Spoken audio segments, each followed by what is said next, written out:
Les diplômes et puis quoi encore? Cette question rhétorique que se pose la jeunesse camerounaise est caricaturale du malaise qu'elle vit, supporte malgré elle et exprime de façon aussi singulière et résignée lorsqu'elle s'entend dire des parents « faut faire l'école ». C'était avant. Ainsi répondent ces jeunes presque convaincus que l'école ne paye plus de mine parce que les débouchés sont bouchés par le passé. Le travail était automatiquement au bout du rouleau pour la plupart. D'ailleurs, on les sollicitait avant la fin de leurs études. Le pays avait besoin d'eux et allait parfois les chercher à l'Hexagone. La tendance aujourd'hui décourage. Les emplois sont rares, les diplômes abondants. On se demande que faire de ces études et de ces diplômes emmagasinés pour se retrouver à Mokolo à vendre de la friperie. Le travail a les yeux. Si vous n'avez pas quelqu'un devant, de nombreuses générations sacrifiées ont perdu espoir parce qu'elles n'y croient plus, même pas pour leurs enfants, puisque le cycle semble se perpétuer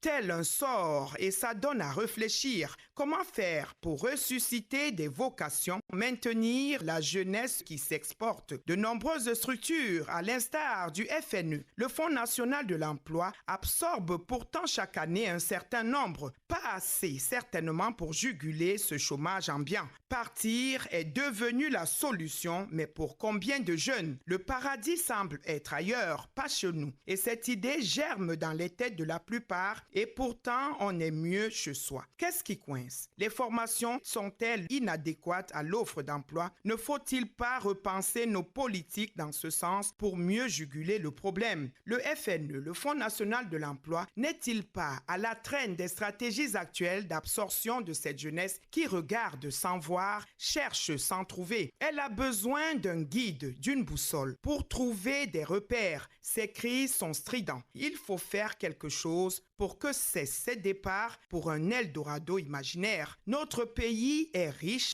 de ses ressources et de ses hommes. Nous avons dans ce studio le conseiller technique numéro 1 au FNE, Monsieur Ndiga Obama José. Merci de nous donner l'opportunité de dire ce que nous faisons en matière de promotion de l'emploi et notamment l'emploi des jeunes. Voilà, ce constat que nous avons fait, vous l'avez fait également. On partira déjà d'un postulat, celui selon lequel la formation n'est qu'un outil pour l'emploi. Pour rentrer dans le monde du travail, on doit avoir ses compétences, mais en face, il faille avoir des emplois. Maintenant, comment est-ce qu'on peut insérer tous ces jeunes qui ont déjà des compétences, peut-être en lien avec le marché du travail ou pas? Le plus important, c'est qu'en face, qu'on ait des emplois. Et pour cela, si on n'a pas de possibilité de créer des emplois, ce sera assez difficile de pouvoir résorber toute cette masse de chercheurs d'emploi. Parce qu'en plus, il faut relativiser. Ce n'est pas parce qu'on a un diplôme qu'on est nécessairement un chômeur. C'est ça. Il faut avoir des compétences en lien avec le besoin du marché du travail pour se revendiquer chômeur. Évidemment, il y a la définition du Bureau international du travail. Bien sûr. Le FNE, pour revenir à nous, oui. Nous ne sommes qu'un intermédiaire, c'est-à-dire nous faisons assurer au mieux la transparence du marché du travail, mettre en relation ceux qui offrent des emplois, c'est-à-dire des entreprises, ceux qui offrent leurs compétences, c'est-à-dire les chercheurs d'emploi. La question est de savoir si vous faites assez pour justement jouer ce rôle d'interface. Qu'est-ce que ça vous dit de savoir que autant de diplômés sont dans les marchés à vendre de la friperie?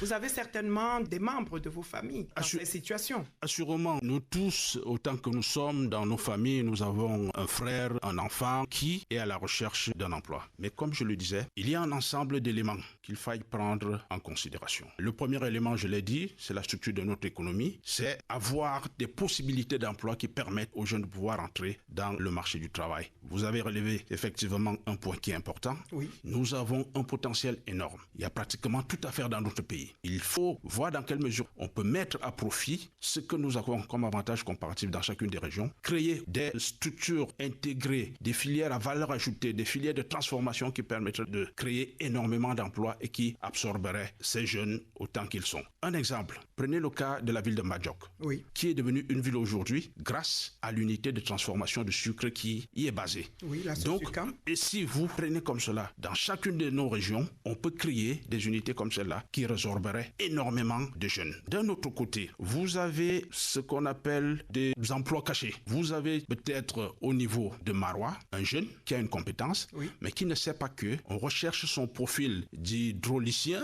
au niveau de Kribi. Et c'est là où le Fonds national de l'emploi intervient en tant que service public d'emploi pour pouvoir mettre en relation ce chômeur qui est dans une ville et qui ne sait pas qu'il y a une offre d'emploi dans une autre ville. Oui, mais justement, et nous assurons on pointe le FNE du doigt en disant qu'il est assis dans son confort. Vous donc qui avez ce rôle, est-ce que vous pensez que vous faites assez pour faire savoir qu'il y a le FNE qui existe et qu'il y a des emplois à des endroits? Vous êtes bantou assurément comme moi. On le dit, quand on est malade, on va à l'hôpital. Oui, mais on ne peut pas être... où se trouve l'hôpital en même temps. On ne peut pas rester à la maison et penser que le FNE va venir vous chercher à la maison. Et c'est pour cela que nous nous employons autant que nous le pouvons pour faire connaître notre offre de service. Nous avons nos journées découvertes emploi qui sont là pour montrer ce que nous faisons au quotidien, et pour les chercheurs d'emploi et pour les entreprises, pour permettre au maximum de personnes de savoir quels sont nos programmes qui sont développés depuis bientôt 36 ans et qui permettent que de nombreux chercheurs d'emploi puissent trouver une opportunité d'emploi. Cela dit, est-ce que le FNE ne pense pas revoir quand même ses stratégies? Même les stages académiques, les stages professionnels, c'est pas évident à obtenir dans ces entreprises. Qu'est-ce que vous pensez revoir, vous? C'est une affaire de solidarité. Nous ne pouvons pas aller imposer à une entreprise de recruter ou de donner des opportunités de stage à des jeunes. Il faille que les entreprises jouent le jeu. Oui, monsieur le conseiller technique, peut-être on va rentrer dans votre cuisine. Comment est-ce que ça se passe? Parce qu'il y en a qui se plaignent. Ils disent avoir déposé des dossiers chez vous et jamais ils n'ont été appelés. Est-ce que ce n'est pas un choix qui est souvent orienté? Le FNE est une interface. Oui. Il ne crée pas d'emploi. Le FNE est comme l'hôpital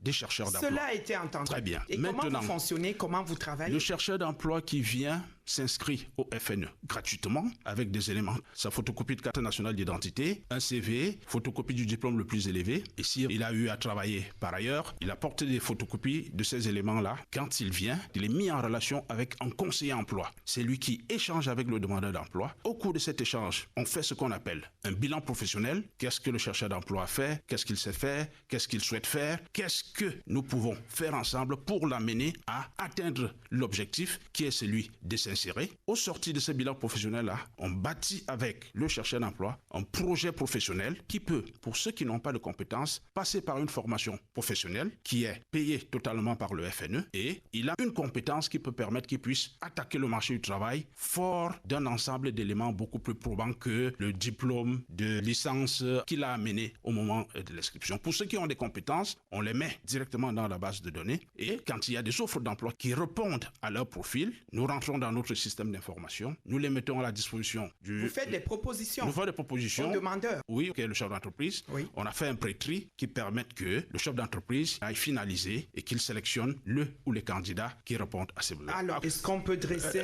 une sorte de bilan à ce jour? Je vais arriver sur le bilan. À côté des personnes qui peuvent travailler en emploi salarié, comme on dit, nous accompagnons aussi les porteurs de projets. Et là, nous prenons la peine de nous rassurer que ces personnes ont des prérequis, des compétences en entrepreneurship. Parce qu'en fait, tout le monde ne peut pas être un entrepreneur. Donc, nous accompagnons aussi les porteurs de projets, aussi bien en zone urbaine qu'en zone rurale. S'il faille parler des bilans au jour d'aujourd'hui, dites-nous. Sur une base de données informatisée de plus d'1,6 million demandeurs d'emploi depuis la création, nous avons un peu plus de 900 000 personnes qui, à un moment ou à un autre, ont pu trouver un emploi via le FNE. Nous avons pu permettre à plus de 130 000 personnes jeunes d'acquérir des compétences étroitement en lien avec le marché du travail. Parce que nous voyons quels sont les éléments nécessaires pour que le chercheur d'emploi qui suit une formation payée par le FNE puisse s'insérer dans le marché du travail. Oui, monsieur le conseiller technique, votre base de données, vous pensez qu'elle est vraiment au rythme de la demande? La base de données, elle est assez pauvre, j'ai envie de dire. Tout est relatif. Par rapport aux demandeurs d'emploi? Par rapport à tous ces jeunes qui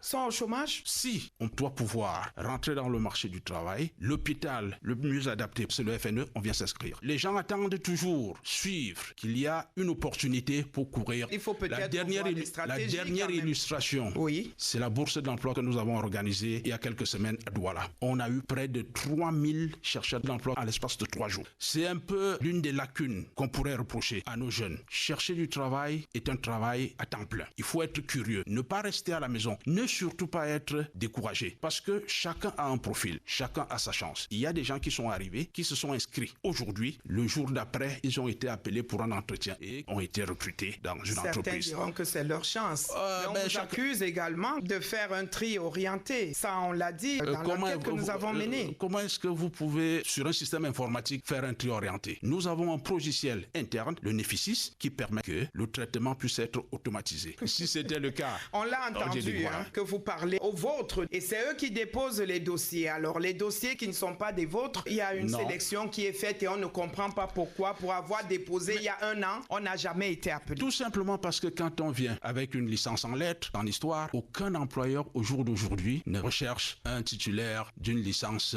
en lettres. Bon, peut-être pour aller enseigner. C'est l'occasion de le leur dire pour de vrai. Il faut qu'ils comprennent qu'on construit son profil, ses compétences pour pouvoir attaquer le besoin du marché du travail. Donc, il y a tout un process. C'est pour cela que nous sommes là, pour les accompagner au travers des différents programmes, des différents outils qui sont mis à leur disposition. Les chercheurs d'emploi apprennent comment faire un CV ciblé, comment rédiger une lettre de motivation, comment se comporter lors d'un entretien d'embauche. Tous ces éléments-là sont mis à leur disposition pour leur faciliter la rentrée dans le marché du travail, à condition d'être un produit vendable. Vous avez commencé à parler des solutions, des attitudes à adopter lorsqu'on cherche un emploi. Un autre message avant de nous séparer aux jeunes diplômés, à ceux qui cherchent de l'emploi, qu'est-ce que vous leur dites? Que chaque chercheur d'emploi puisse se rapprocher de l'agence FNE la plus proche de son lieu de résidence. Il y en a dans les 10 régions. Nous avons 10 agences régionales et 7 locales. Tous ces jeunes-là qui ont placé énormément d'espoir sur nous, du FNE, puissent rentrer dans le marché du travail, mais en face, que les entreprises aident à insérer ces jeunes parce que les questions d'emploi sont des questions de solidarité nationale, de coordination.